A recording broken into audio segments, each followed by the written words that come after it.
Dulu-dulu punya cerita. Sebab itu, kita tak boleh memadamkan sejarah bahawa Portugis, Belanda, Inggeris datang kerana nak agama. Itu sejarah. Tapi kenapa mereka gagal? Sebab orang tua-tua kita pertahankan, perjuangkan. Baik itu sekali lagi hadirin hadirat, kita kena terima kasih ke orang tua-tua kita dahulu. 24 Ogos tahun 1511, ketika Portugis masuk ke Melaka, dia jajah Melaka selama 130 tahun. Bukan sekejap. Bukannya sebulan dua. Bukan 5 tahun. 130 tahun. Setelah Kesultanan Melayu Melaka berdiri gagah selama 110 tahun. Kuat dah. Kita baru 62 tahun. Jangan act lah. Jangan act sangat. Melaka yang sebegitu gagah 110 tahun tombang dengan Portugis. Dijajah pula 130 tahun. Tapi adakah orang tua-tua kita ketika Portugis menjajah itu mereka pakat tidur beramai-ramai? Adakah mereka perangai macam kita main telefon siang malam pagi petang? Tidak.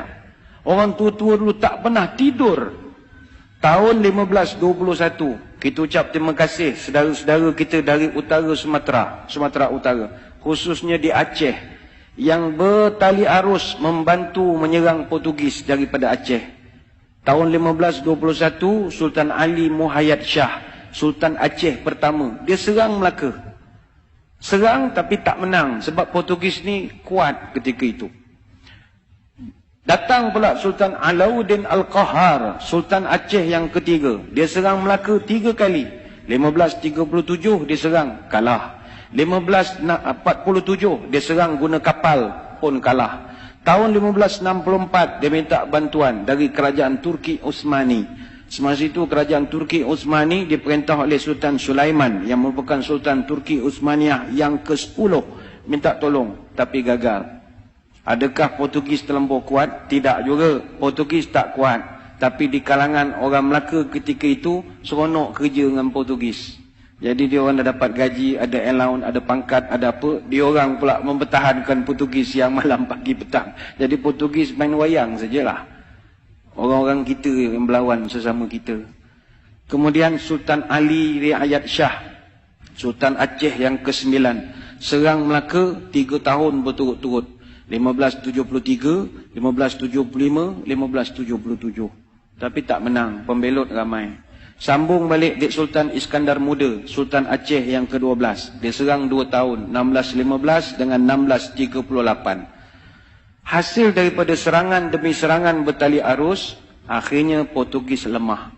1641, Belanda datang. Bila Belanda datang, orang Aceh dah penat. Penat dah menolong. Orang tempatan masih lagi seronok dengan baju uniform, dapat apa, komen seronok, dapat jadi pegawai kerajaan, jadi orang pencen. Tak ada dia berjuang melawan Belanda dah. Belanda datang tahun 1641, kita ucap terima kasihlah kepada saudara-saudara kita dari Makassar, Bugis. Orang Bugis yang banyak menolong kita. Orang Belanda datang jajah Melaka Johor berapa tahun? 183 tahun. 183 tahun. Datanglah orang Bugis tahun 1782 sampai 1784, yang itu memang serang habis-habisan. Maka dicatatkan dengan tinta emas dalam sejarah negara. Muncullah satu orang pahlawan terbilang, marhum Raja Haji Fi Sabilillah Ibni Daing Celak, yang digelarkan marhum Teluk Ketapang. Bagi tuan-tuan di Selangor, kena kenangkan marhum Raja Haji Fi Sabilillah. Apa sebab? Dia ni yang di Pertuan Muda Kesultanan Johor Riau Lingga yang ke-4. Dia Tengku Mahkota Raja Muda. Dan dialah abang kepada Sultan Selangor yang pertama. Sultan Selangor yang pertama namanya Raja Lumu bin Daing Celak. Raja Lumu ni ditabalkan dengan nama Sultan Salahuddin Shah, memerintah Selangor 1745 sampai 1778. Kenapa adik dia yang jadi raja? Abangnya mangkat awal.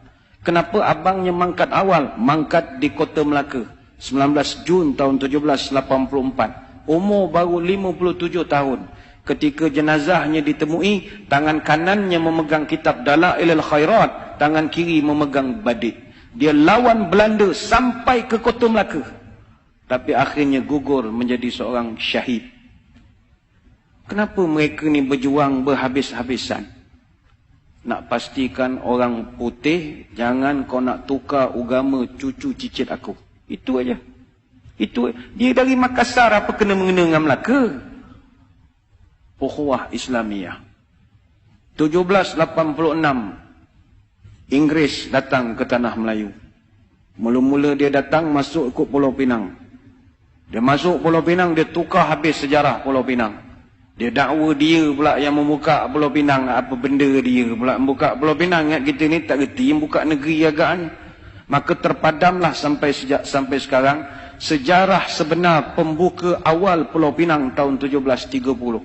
Siapa yang buka Pulau Pinang tahun 1730? Datuk Jenatun. Datuk Jenatun ni atau nama sebenarnya Jenan bin Rajo Labu bin Rajo Gandam bin Rajo Manguyang dari Gunung Sahilan bin Rajo Kuoso bin Rajo Bakilap Alam Bertegak Gelar Tunku Bagaiwang yang pertama, Raja Alam Minangkabau. Mak dia putih sangat Indo dunia. Orang Pagaruyuang, orang Sumatera yang membuka Pulau Pinang. Tapi sejarah itu dipadamkan dengan kemasukan Inggris. 88 tahun kemudian dia tipu pula orang Melayu tahun 1874 menerusi perjanjian Pangko yang penuh dengan muslihat. Akhirnya orang putih jajah negara kita berapa tahun? Bukan 10 tahun, 117 tahun. Tapi adakah nenek moyang kita tidur? Tidak. Bangkit satu persatu, Dol Said, Rentap, Mat Saleh, Maharaja Lela, Tok Bahaman, Tok Janggut, Haji Abdul Rahman Limbung, dan senarai itu begitu panjang sekali. Apa rasional mereka berjuang? Allah.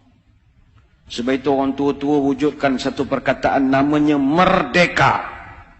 Merdeka ini simbolik daripada huruf mim, ra, dal, ya, kaf, alif.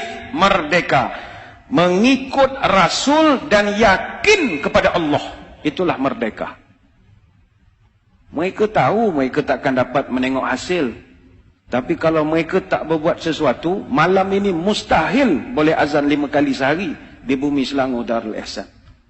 Mereka berjuang siang dan malam. Sebab itu hadirin hadirat yang dirahmati Allah sekalian. Perjuangan orang tua-tua ni kita kena terima kasih.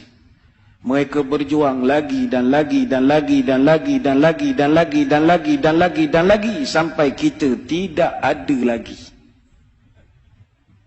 Adapun anak cucu dia, apa perjuangan dia untuk agama dan tanah air? Yilek. Tak ada. Yang dia fikir, perut dia, anak-anak dia, dan main handphone siang malam. Itu sajalah kerja. Tak ada. Ni bukan orang sini, ni orang Kuantan. Orang sini semua bagus. Sini semua fikir masalah umat semua. Kang keluar video marah pula orang Kuantan. Orang Afrika. Kang kena gam pula Kuantan kang. Orang Afrika. Maka sewajarnya sebab kita sebagai generasi selepas merdeka, hayatilah semangat pengorbanan ini. Habis nak korban apa lagi Ustaz? Semua dah okey, saya kerja pun dah pencen, anak pun dah kerja, masuk universiti, nak berjuang apa? Marilah kita pertahankan kemerdekaan ini, khususnya mempertahankan kesucian akidah ahli sunnah wal jamaah. Sekarang ini zaman cabaran kita gugat akidah. Itu lain. Kalau dulu orang nak cabut akidah, kalau sekarang ini dia goyangkan akidah. Inilah perkara yang pernah disebut oleh baginda Nabi SAW. Badiru bi'amal fitanan kaqtita'il lail muzlim.